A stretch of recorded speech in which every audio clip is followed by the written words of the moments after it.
राधे राधे महाराज जी। महाराज जी, आज की विचलित करने वाले और भौतिक इच्छाओं से भरे संसार में एक सामान्य व्यक्ति कैसे अटूट भक्ति विकसित कर सकता है और दैनिक जिम्मेदारियों के बीच प्रभु से कैसे जुड़ाव रख सकता है? यदि वो अपने कर्मों को भगवान को समर्पित करे और हर समय भगवान के स्मरण का अभ्यास करे तो ये दो ही बातों से सब काम बन जाएगा। अब इन दो बातों की पूर्ति के लिए कई बातें लग जाती हैं। हर समय भगवान का स्मरण उसी का होगा जिसका पवित्र आहार होगा। व्यवहार हर कर्म भगवान को वही समर्पित कर सकता है जिसका पवित्र आचरण होगा। आचरण पवित्र नहीं तो पाप कर्म भगवान को समर्पित नहीं किए जाते। भोजन पवित्र नहीं, कहा जाता है जैसा खाओगे अन्न वैसा बनेगा मन। तो अगर भोजन पवित्र नहीं तो आप हर समय स्मरण नहीं कर सकते हो। भोजन पवित्र करने के लिए धर्म की कमाई होनी चाहिए।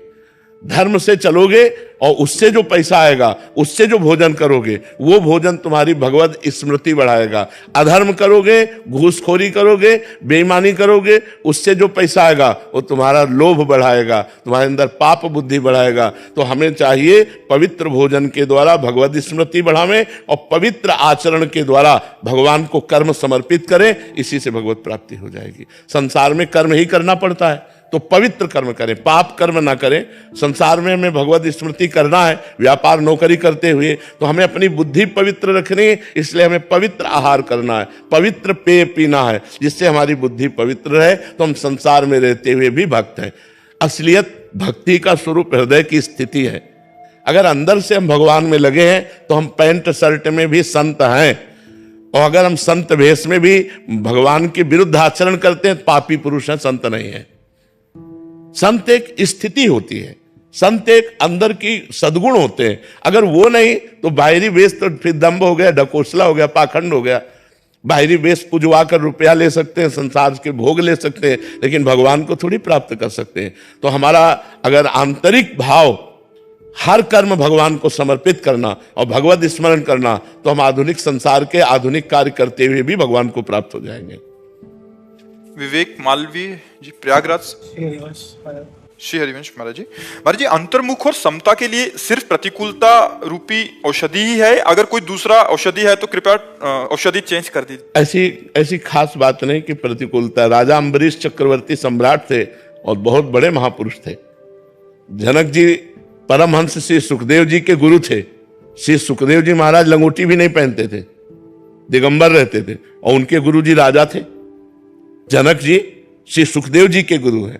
तो हम ये नहीं कह सकते कि भारी विपत्ति में पड़ा हो, फटे पुराने कपड़े पहने हो, भीख मांग के खाता हो, वही समता को प्राप्त होगा, ऐसा नहीं है। अगर ज्ञान जागृत हो गया है और वो घर गृहस्थी में है तो वो भी एक सिद्ध ज्ञानी महापुरुष हो सकता है। हमको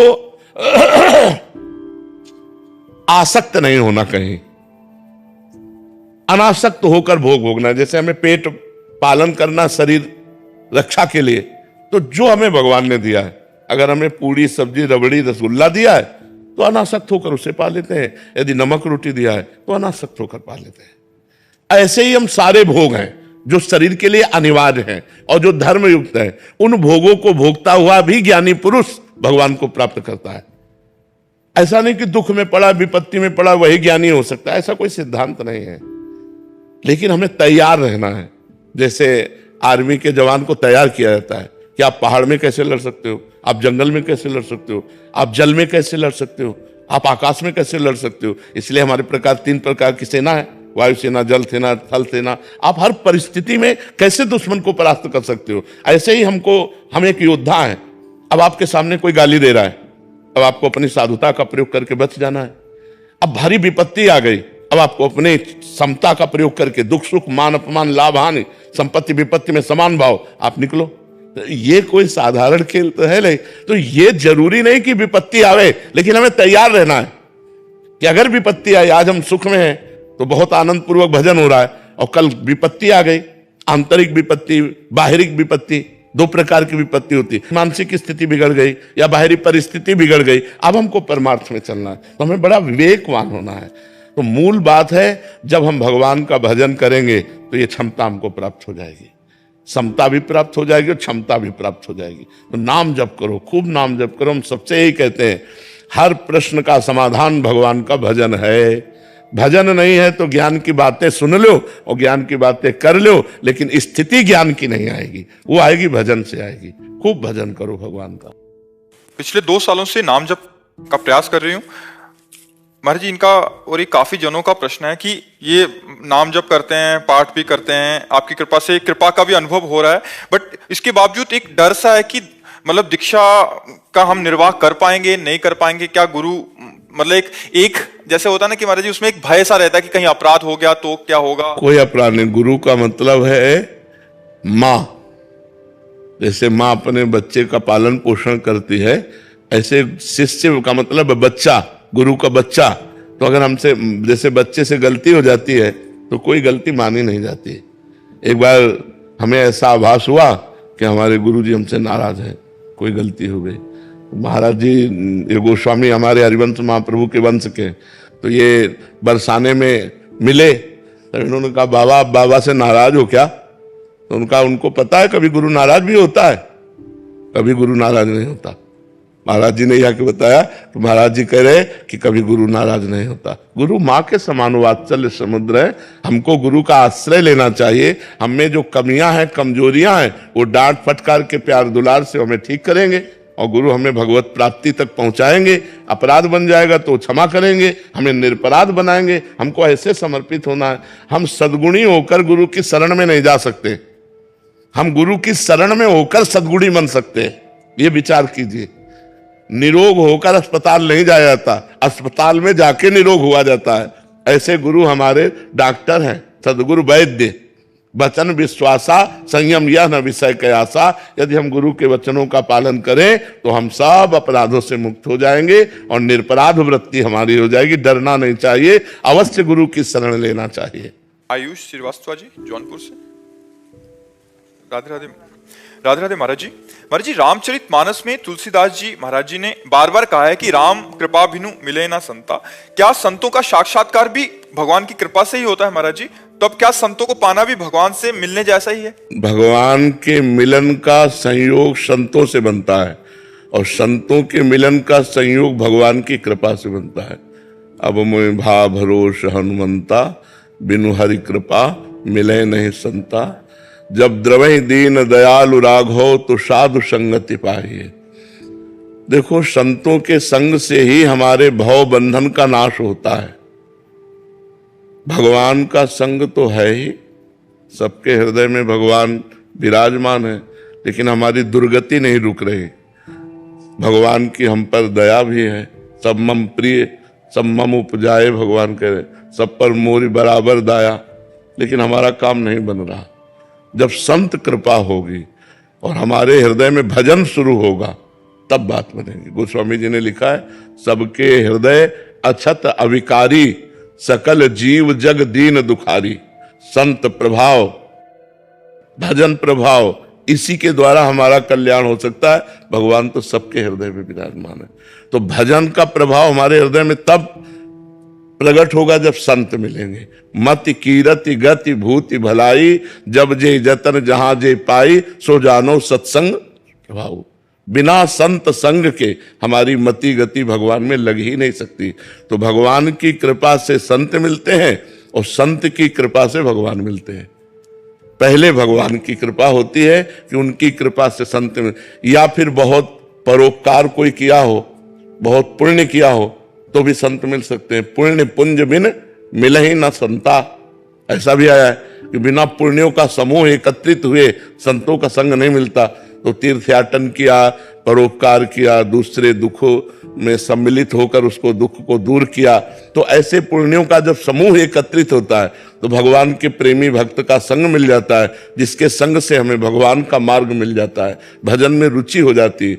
भजन न होई संग बिनु, भजन बिना नहीं प्रेम, छिन्हु भजन न छाड़िए, धरिए ध्रुव या नेम। यदि भजनानंदी संत का संग न मिले तो भजन में प्रेम नहीं हो सकता, और बिना भजन में प्रेम हुए भगवान मिलते नहीं हैं। तो इसलिए संतों का मिलना भगवान की कृपा से ही होता है, अपने कोई प्रारब्ध से नहीं होता है। इसमें हरि कृपा होती है। वर जी इन्हीं का प्रश्न है कि क्या भक्ति में समर्पण और त्याग दोनों ही एक ही हैं या इनमें कोई सूक्ष्म अंतर है? समर्पण और त्याग में अंतर है, अंतर है। भक्त समर्पण करता है और ज्ञानी त्याग करता है।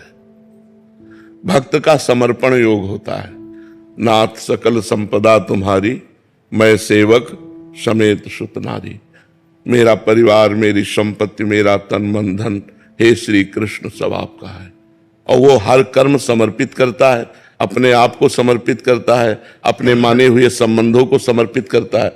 और ज्ञानी त्याग करता है, माने हुए संबंधों का त्याग करता है, शरीर से अपनापन का त्याग करता है, भोगों का त्याग करता है। वो त्याग के द्वारा ज्ञान में पहुंचता है और समर्पण के द्वारा प्रेम में पहुंचता है। और ज्ञान और प्रेम की दोनों की एक ही स्थिति है, दोनों में एक ही बचता है। ज्ञान में एको ब्रह्म द्वितीयो नास्ति, और प्रेम में ब्रह्म नहीं, माया नहीं, नहीं जीव नहीं काल, अपनी ही सुधि ना रही, एक रहो नंदलाल। एक जब पूरे विश्व में एक, तो सवाल हल हो गया। अनेक तो माया, एक जब बचे तो सवाल हल हुआ। चाहे भक्ति से हल करो, चाहे ज्ञान योग से, चाहे अष्टांग योग से, चाहे कर्म योग से, एक बचना चाहिए। वो एक को ब्रह्म द्वितीयो नास्ति। वेद कहता है एक ब्रह्म के सिवा दूसरा कोई नहीं है। चाहे वासुदेव कहो, चाहे राम कहो, चाहे कृष्ण कहो, हरि कहो, दुर्गा कहो, वो एक है। अनेक रूप धारण किए हुए माया से, अनेक माया एक परमात्मा। श्याम जी मुंबई से। राधे राधे। महाराज जी, सुख एवं दुख की स्थिति में एक समान रहूं, ऐसी स्थिति पाने के लिए मुझे क्या करना चाहिए? नाम जप, नाम जप। जब तक नाम जप निरंतर नहीं होगा, तब तक अध्यात्म बल प्रकाशित नहीं होगा। संसार का चिंतन हमारी बुद्धि को मलिन करता है और परमात्मा का चिंतन हमारी बुद्धि को प्रकाशित करता है। उसमें ज्ञान प्रकाशित होता है, विवेक प्रकाशित होता है। और जब विवेक होता है, ज्ञान होता है, तब हम दुख सुख में, मान अपमान में, लाभ हानि में सम हो जाते हैं। सुख दुखे समे कृत्वा लाभा लाभो जया जयो।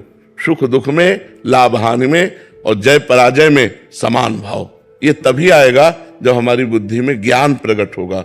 और बुद्धि में ज्ञान तब प्रकट होगा जब संसार का चिंतन छूटे और भगवान का चिंतन हो। जितना परमात्मा का चिंतन किया जाता है, उतनी बुद्धि प्रखर हो जाती है। और जितना संसार का चिंतन होता है, वो बुद्धि बढ़ेगी लेकिन प्रखर नहीं होगी। देखो, बुद्धि बढ़ रही है, सब कुछ हो रहा है, लेकिन परमानंद की अनुभूति वाली बुद्धि थोड़ी है।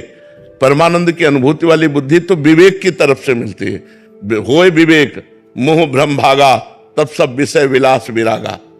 विवेक प्रकट हुआ, मोह का नाश हुआ और परमानंद की अनुभूति हुई। क्या दुख क्या सुख, आपका स्वरूप दुख सुख दोनों से परे है और देह दुख सुख से युक्त है। और मैं देह हूं नहीं, ऐसा ज्ञान हो गया तो समता को प्राप्त हो गया। अब कोई हमारी निंदा कर रहा है, कोई हमारी वंदना कर रहा है, तो है कौन? मेरी ही तो आत्मा है।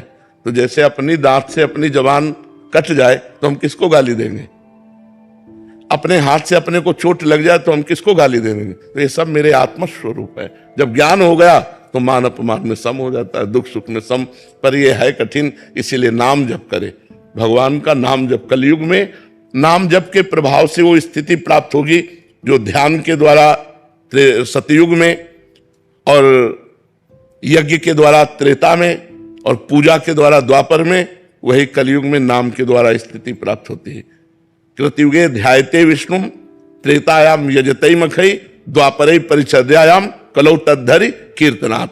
हरि कीर्तन, हरि नाम जप से वो स्थिति प्राप्त हो जाती है। तो खूब नाम जप करे, गंदा आचरण ना होने पावे शरीर से, पाप आचरण ना होने पावे, कोई गंदा खान पान ना होने पावे, तो आनंद हो जाएगा। परीक्षित देव जी महाराष्ट्र से। राधे राधे। राधे राधे महाराज जी। महाराज जी, जैसे भगवान वेद के अक्षर भगवत नाम स्वरूप बोले गए हैं, तो वैदिक ब्राह्मणों को अलग से नाम जप करना चाहिए क्या महाराज जी? क्या वेदाक्षर और भगवान नाम, इन दोनों का संचित सम्मान है क्या? जैसे हम वेदाध्ययन कर रहे हैं तो वो दूध है। अब वेद के अंतर्गत ही तो भगवान है और भगवान के अंतर्गत वेद है। जाकी श्वास वेद श्रुतिचारी, सो हरि पढ़े ये अचरज भारी। भगवान की श्वासों से वेदों का प्रादुर्भाव हुआ। और वेद कौन है? परब्रह्म परमात्मा का अक्षर स्वरूप है।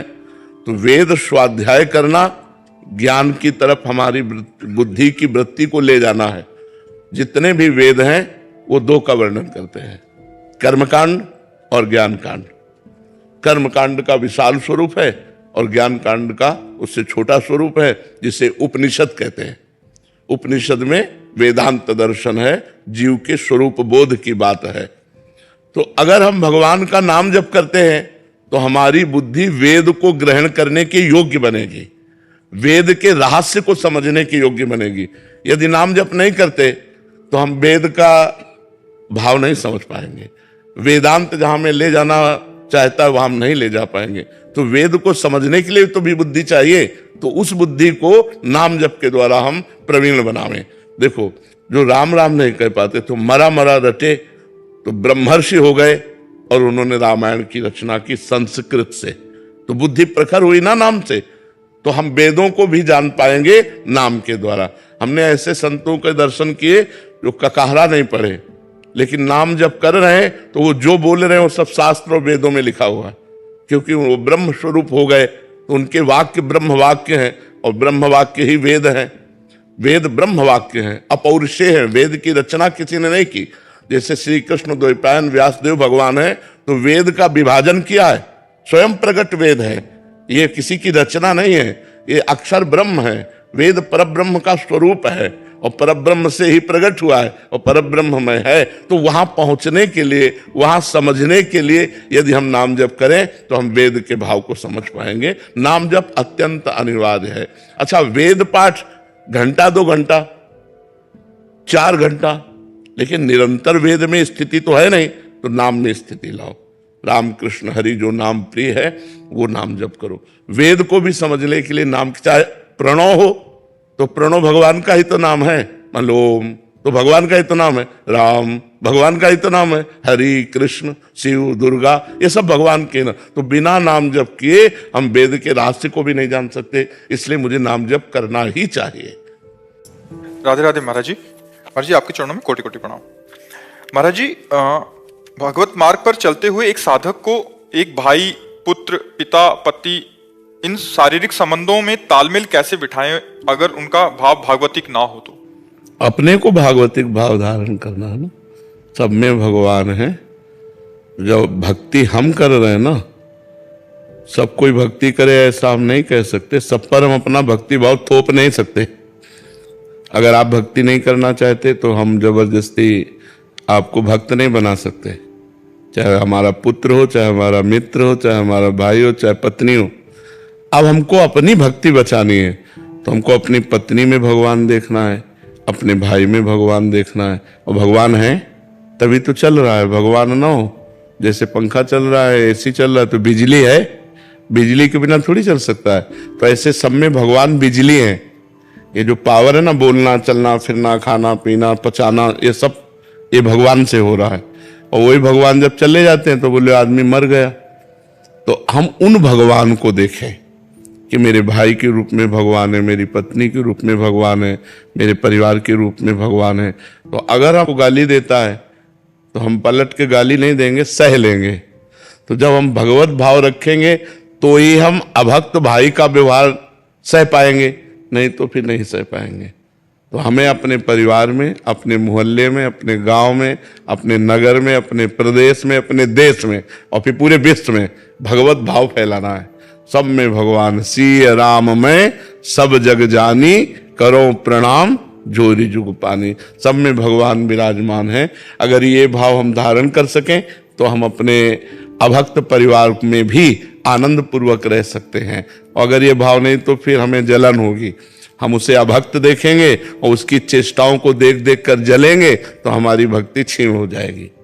महाराज जी, मैं ये कहना चाह रहा था, जैसे बच्चे एक पिता के रूप में बच्चे हैं 5 साल का, जी जी बेटा बिटिया, उनका तो दायित्व भगवत मार्ग पर चलाने का हमारी बनता है जी।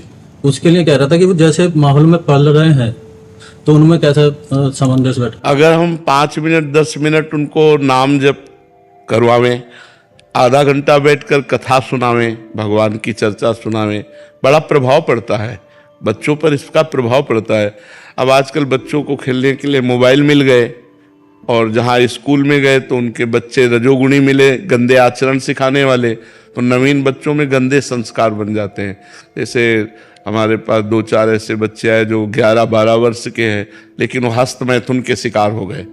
तो अब छोटे छोटे बच्चे जैसे स्कूल में गए और उनको बड़े बच्चों ने सिखा दिया तो वो जानते हैं नहीं, तो उनको सुख का साधन लगा और भयंकर ये जीवन नाश करने वाले आचरण है। तो अपने बच्चों को बैठ करके थोड़ी देर मित्रता का भी व्यवहार करना चाहिए। जैसे अभी तो 5 वर्ष के ही है, जैसे जैसे सयाने हो तो इनको ये ज्ञान देना चाहिए कि जैसे तुम्हें कोई गलत छुए तो तुम हमें बताना। वो गंदा लड़का होता है जो गलत छूता है। जैसे कोई गलत तुम्हें कहे, ऐसा कुछ कहे, तो वो गंदा बच्चा होता है, उनकी बात नहीं माननी चाहिए। तो बच्चों को सावधानी हो जाती। तो अच्छा जीवन व्यतीत करने के लिए उनको आध्यात्मिक और व्यवहारिक दोनों शिक्षाएं, पहले गुरु माता पिता होते हैं।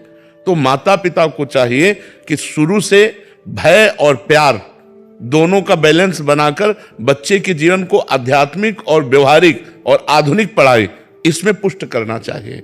अगर भय और प्यार नहीं होगा, केवल प्यार होगा तो काम नहीं चलेगा, और केवल भय होगा तो काम नहीं चलेगा। भय और प्यार दोनों होना चाहिए। बच्चों को भय होना चाहिए कि अगर हम गलत गए तो हमारे पिताजी नाराज होंगे, और इतना प्यार होना चाहिए कि हर गलती को आपसे शेयर कर सके, तो हमारे बच्चे फिर आगे बढ़ सकते हैं। बस मात्र 10 वर्ष और संभालने की जरूरत है।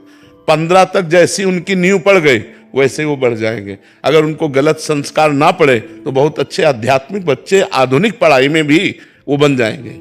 महाराज जी मैं कह रहा था कि इस शरीर से बड़े 2 भाई हैं जी, उनके भी बच्चे हैं। हाँ, शाम को जैसे मैं भगवत गीता का अध्याय करता हूँ, रामचरित मानस का निरंतर। बहुत सुंदर। तो बच्चों को जैसे अपने को बैठाने के विचार में रहता हूँ, वैसे मैं अपने भैयों के बच्चों को कहता हूँ। लेकिन उस मामले में हमारे भैये इस मामले में गोल नहीं देते। तो आप नहीं करेंगे तो फिर आपको अपने बच्चों तक ही सीमित रहना पड़ेगा, क्योंकि वो मान लो कहते हैं प्रभाव हमारे बच्चों पर पड़ता, क्योंकि संग रहते। हाँ, पर इसमें बचा ले जाओ, यही प्रवीणता है। अब भाई है, वो कहता है हमें नहीं चाहिए, मान लो रजोगुड़ी है, और अगर आप बैठालते हो तो झगड़ा करेगा। और अच्छा आपके बच्चे हैं कि जब वो नहीं बैठते तो मैं क्यों बैठूं, एक घर में रह रहे ना। हाँ, तो इसलिए अब आपको धीरे से अपने को बचाना। जैसे विभीषण जी लंका में रह के भक्ति करे, ऐसे आपको अपने घर में रहकर भक्ति करनी पड़ेगी। इंद्रजीत सिंह गौर जी। राधे राधे। राधे राधे महाराज जी। महाराज जी, इंसान जन्म किस लिए हुआ है? क्या जीव जंतुओं और प्रकृति की सेवा करने के लिए, या फिर भगवान का ध्यान करने के लिए? वैसे जीव जंतु और प्रकृति में अगर भगवान की भावना से सेवा करे तो बहुत बढ़िया सेवा हो जाए। जीव जंतु और प्रकृति में भगवान की भावना करके सेवा करे तो बहुत बढ़िया सेवा बन जाए, क्योंकि सब में भगवान है ना। तो हम हर जीव में भगवान को देखें, प्रकृति में, पेड़ों में भी, वस्तुओं में भी भगवान को, बहुत बढ़िया भक्ति बन जाए। यही तो भगवान की भक्ति है। चराचर जीव में जड़ चैतन्य जग जीव जत सकल राम में जान, सबको भगवान में जानकर तो प्रकृति की सेवा करो, यही भगवान की भक्ति है। महाराज जी, मैंने अभी बांके बिहारी जी के दर्शन किए तो मेरे मन में एक विचार आया कि मैंने ये प्रतिमा किसने मतलब ये देखा होगा कि ऐसा इनका रूप होगा कि भगवान ऐसे दिखते हैं कि वो तो भगवान है, वो कैसे अपना स्वरूप कितना भी सुंदर बना सकते हैं। देखो, भगवान के स्वरूप का जो सौंदर्य है उसके लिए हमारे नेत्र नहीं है। अगर भगवान का स्वरूप के सौंदर्य का वर्णन करें तो हजारों करोड़ सूर्य एक साथ उदय हो तब भगवान के चरण के नख कांति का तेज है। सहस्त्र कोटि सूर्य संप्रभा, शास्त्र माने 1000 कोटि माने करोड़, 1000 करोड़ सूर्य एक साथ उदय हो, 1000 करोड़ सूर्य एक साथ उदय हो तो जो तेज होगा वो श्री कृष्ण के नख कांति का है। वो रूप कहाँ देख रहे हैं? उसके लिए अर्जुन को जब रूप दिखाया तो इस नेत्र से देखे क्या? दिव्य नेत्रों से। तो हमारे पार्थिव नेत्र हैं तो भगवान ने अर्चा अवतार धारण किया, मूर्ति रूप। हम मान करके शुरू करते हैं तो सवाल हल हो जाएगा। स्कूल में मानी संख्या से सवाल होता था ना, तो मानी संख्या ये हमारे भगवान, ये हमारे भगवान, और हम इन्हीं में भावना करने लगे तो धीरे धीरे हमारा हृदय पवित्र हुआ, हम धीरे धीरे हमारे भाव पवित्र हुए, आचरण पवित्र हुए, तो भगवान कृपा करके हमें नेत्र दे दी। भगवान इतने सुंदर हैं कि एक बार देखने के बाद देखने लायक नहीं रहोगे, मतलब कुछ और दिखाई नहीं देगा। पी मूर्ति नयनन बसे ते ही रस रहा है, वो बस जाए, करोड़ काम एक साथ मूर्छित हो जाए, इतने सुंदर श्याम सुंदर है, इतने सुंदर भगवान है कि राक्षस लोग जब भगवान को देखते थे तो देखते ही रह जाते थे। जब ये सूपनखा अपने भाइयों के पास गई, खरदूषण के पास, और कहा कि हमारी नाक कान काट लिए ऐसा, तो कई अक्षोणी सेना लेकर को भगवान पर आक्रमण। जे ही राम जी को देखा ये सब शांत हो गए। वो भाई से कहते हैं कि यद्यपि भगिनी कीन कुरूपा बध लायक नहीं नर हो।